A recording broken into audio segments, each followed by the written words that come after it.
Hi, Jill from Knit Sisu here, and in this video I'm going to show you a bind off technique that I like for the Malabrigo knit along on the friendship shawl. Now I'm not done with my friendship shawl, as I'd like to knit along with you all as we're going through the month, and so I'm just going to show you the technique that I like. Really, you can use any technique, any bind off technique that works well for you. I prefer a stretchier one, as this is the long edge for the end of the shawl, and I also like to mimic the braid that's happening on both sides of the selve edge. So I like to use a Knit Two Together stretchy bind off.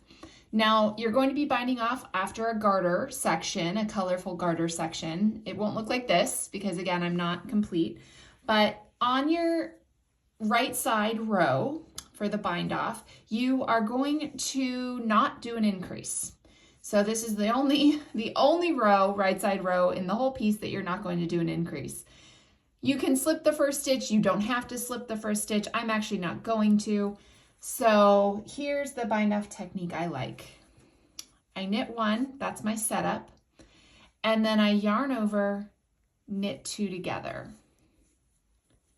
Now you'll see you have 3 stitches on the right needle. I like to use my left needle to pick up the back 2 stitches. So you pick up that first stitch that you knit as well as that yarn over stitch and bind off over the second knit stitch. And then from here on out, you continue in that fashion. So yarn over, knit 2 together, oops, knit 2 together. I like to take my thumb and my first finger and actually pull down on the fabric a little bit to help my left needle get inside or underneath those stitches to bind off.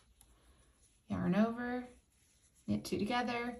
And we're not pulling tight here. This is not a tight bind off. Again, it's stretchy lateral, but we also don't want to make the bind off, we don't want to pull our working yarn too hard to make it extremely tight. And let me do a couple more, and then you will see how the decoration of this, or the design of this bind off, has a really nice finishing touch to the shawl. So you have a nice bind off one, you have a nice stretch to it, and then you get these really pretty, you get a really pretty braid on top that mimics the braid on the side, as well as little eyelets in the bind off from those yarn overs that mimic the lace in the pattern.